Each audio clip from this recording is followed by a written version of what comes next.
Salut les amis et bienvenue. Les amis, c'est chaud, ça brûle, c'est compliqué les amis. Oui, oui, oui, oui.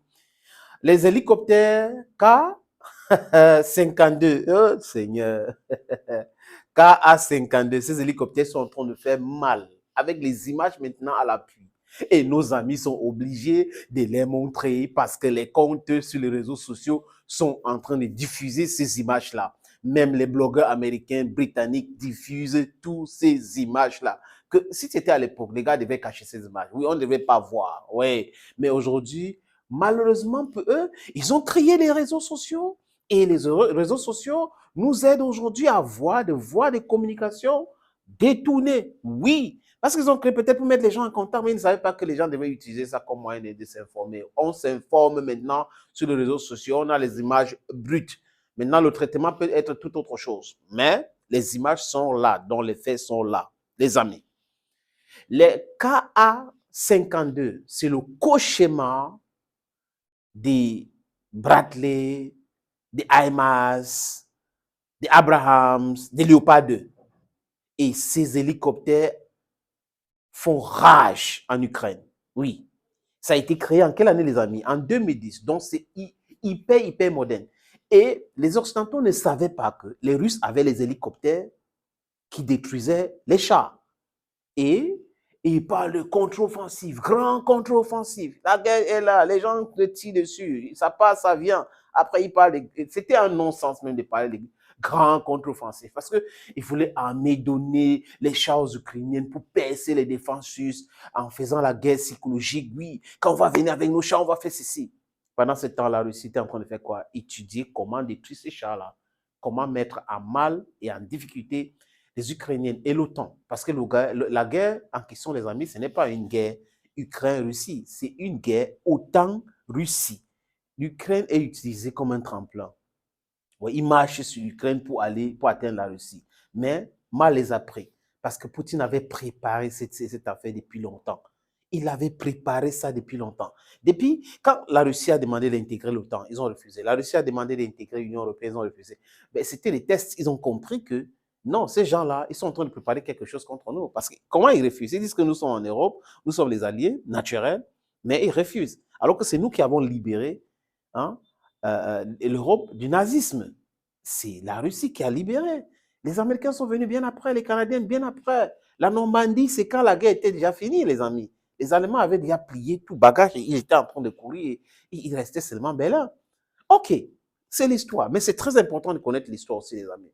Ces hélicoptères font rage, comme j'ai dit.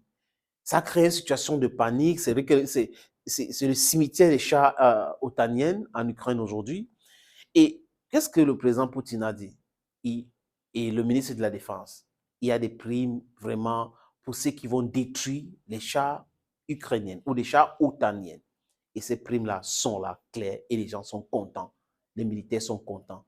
Chaque fois qu'ils vont détruire un blindé, chaque fois qu'ils vont détruire un char, ils seront rémunérés. Voilà, il y aura des primes pour eux. Et ces gens sont tellement bizarres dans leurs réflexions que je ne comprends pas.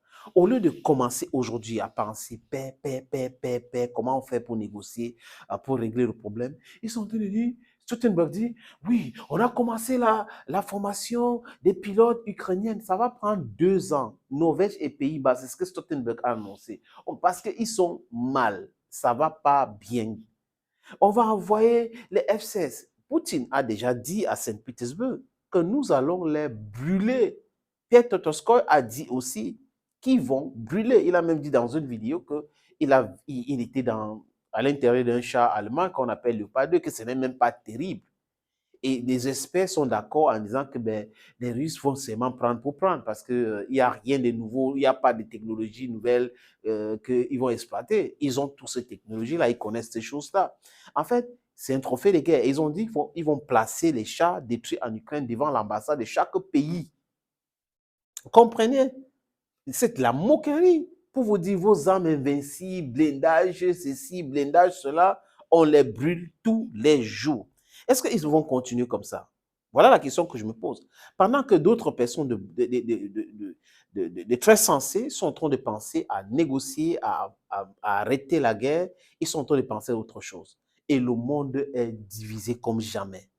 Le peuple du monde entier ne sont pas d'accord avec les Occidentaux. Du moins, les politiciens de l'Occident ne sont pas d'accord avec cette élite comprador corrompue.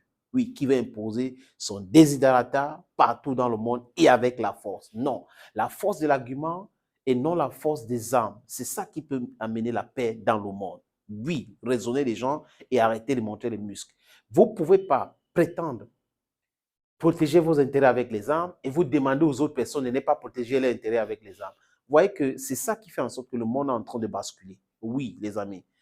Je vais vous montrer une petite vidéo de ces gens-là qui sont en train de pleurer. Ils présentent ces hélicoptères KA-52. Oui, le mal avec les images à l'appui. Donc, à la Russie, on a depuis 160 chars. Les Britanniques vont dire ce qu'ils vont dire. Les Allemands vont dire ce qu'ils vont dire. Les Américains vont dire ce qu'ils vont dire. Mais la réalité, c'est tout autre chose, les amis. Vous savez que la vérité vient toujours de Russes. Ils disent ce qu'ils ont fait. Par contre, de l'autre côté, on nie jusqu'au jour où on va accepter que oui, c'est vrai. Voilà, ils ont fait ça. Donc, c'est toujours le déni. Et ceux qui sont toujours dans le déni ne peuvent pas régler un problème.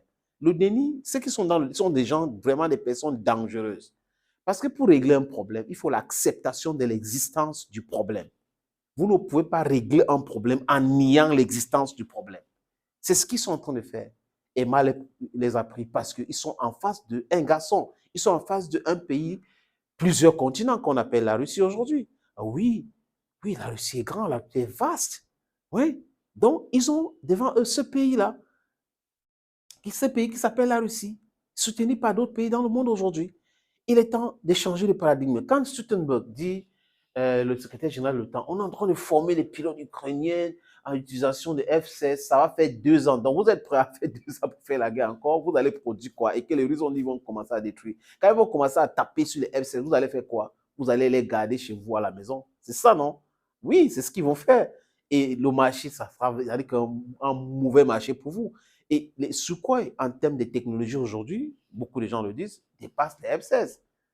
Donc, les F-16, c'est des avions de l'ancienne génération. Ils sont en train d'essayer de moderniser aujourd'hui. Ils vont former combien de pilotes? Pour faire quoi avec les F-16? Pour partir d'où? Pour où? Parce que Poutine a dit, si les avions quittent la Pologne pour venir nous attaquer, nous allons attaquer là où il y a ces avions-là. Vous comprenez un peu? Donc, ils vont faire quoi? Ça va arriver en Ukraine comment? Ça va décoller où en Ukraine? Voilà toute la question, les amis. Je vous suggère de regarder, les amis, cette vidéo. C'est le temps de la Regardez, guerre, les vous venez amis. de le rappeler, on y retourne, justement. On retourne sur le terrain avec un autre aspect, une autre évidence dont vous avez commencé à parler, cette bataille du ciel qui a repris. On avait très peu vu les aéronefs russes depuis quelques mois. Là, ce sont les hélicoptères, notamment, qui sont extrêmement présents. Toutes les sources le constatent sur place, ce qui relance le débat de la livraison, bien sûr, d'avions par les Occidentaux aux Ukrainiens. D'abord les faits, les indispensables de Quentin Bérichel. Bonsoir Quentin. Bonsoir Emmanuel. Alors, ce sont d'abord, je le disais, les hélicoptères côté russe qui semblent utilisés à grande échelle. Oui, et leur principale mission est claire, détruire les chars occidentaux livrés à Kiev sur le front et qui sont les pièces maîtresses de la contre-offensive ukrainienne. Les hélicoptères en question, les voici. Ce sont les Ka-52. Ils sont fabriqués spécifiquement pour détruire les chars. Le modèle est entré en service au début des années 2010. Il est donc moderne et il est capable d'atteindre des cibles à plus de 12 km. Depuis plusieurs jours, le ministère de la Défense russe publie de nombreuses images de destruction de chars par ces hélicoptères. Regardez d'abord celle-ci. Nous sommes dans la région de Zaporizhia et d'un coup, regardez sur la gauche, le missile est tiré. La cible, eh bien, c'est ce char, regardez, qui roule sur cette route. On distingue le missile tournoyé et qui vise le char. Quelques secondes plus tard, vous allez le voir, le véhicule explose. Autre image, cette fois-ci, c'est un char Bradley américain, donc livré à Kiev, qui est visé par un autre Ka-52. De toute évidence, regardez, le tankiste a compris qu'il était dans la ligne de mire de l'hélicoptère. Il roule sur la gauche, il essaye de fuir, mais c'est trop tard. Quelques instants plus tard, vous le voyez, le char est détruit. Des images comme celle-ci, on en trouve des dizaines sur les réseaux sociaux partagées par les comptes pro-russes. Elle montre que la flotte d'hélicoptères russes fonctionne à plein régime. Et Vladimir Poutine, même le président russe, a confirmé mercredi, allant même jusqu'à demander une prime pour les pilotes à chaque cible détruite. Écoutez. Не помню, но, по-моему, за самолет 300 тысяч, за танк 100 тысяч должны выплачивать дополнительно. То, что не выплачивают, это неожиданно для меня. Несколько танков подбито с помощью авиации, вертушки очень хорошо работают. И, кстати, огромное спасибо летчикам. Герои прямо, настоящие герои.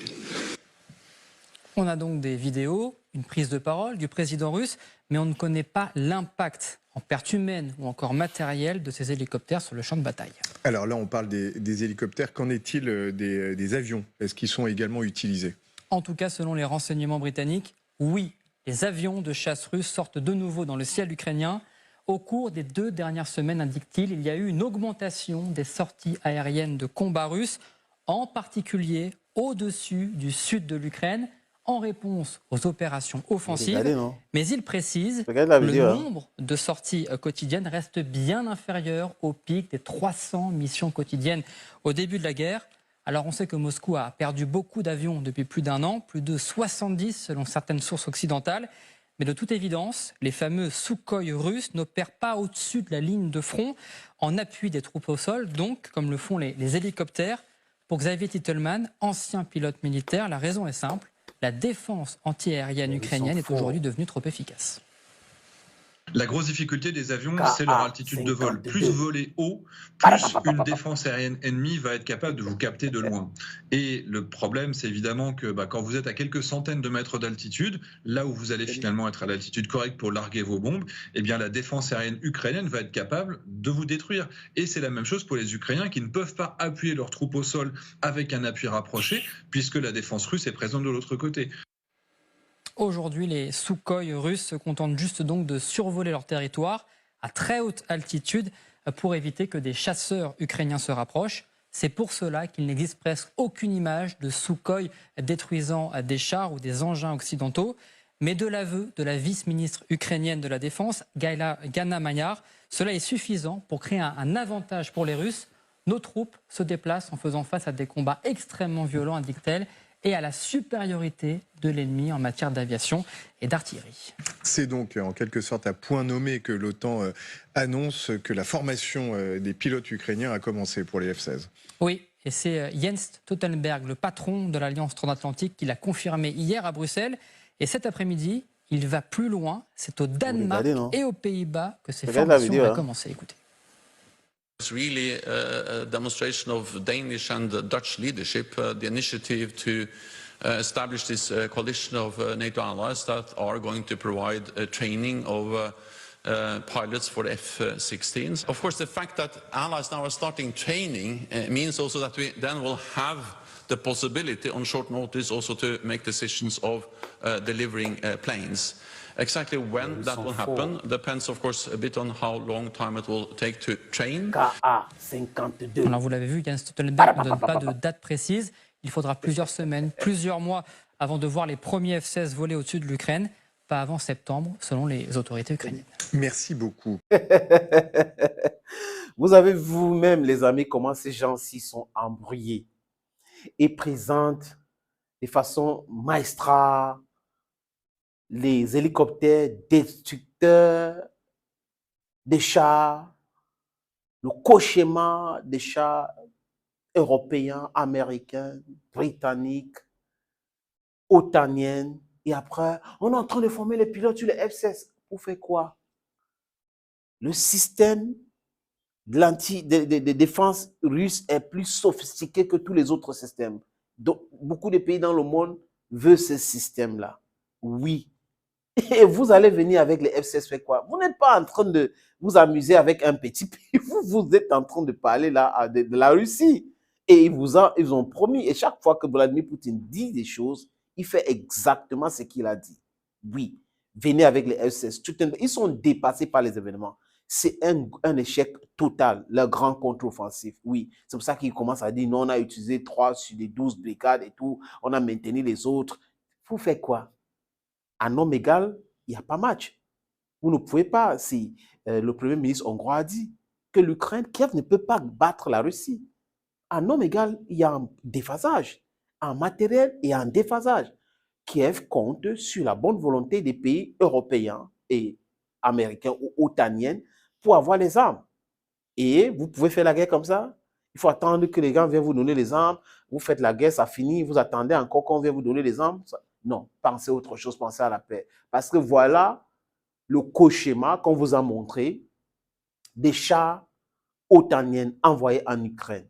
Oui, ces chars ne servent à rien parce qu'ils sont brûlés tous les jours. Les chars là sont brûlés tous les jours que Dieu a créés. Hello, friends. Thank you for watching this other video on this platform. God bless you. Bye-bye.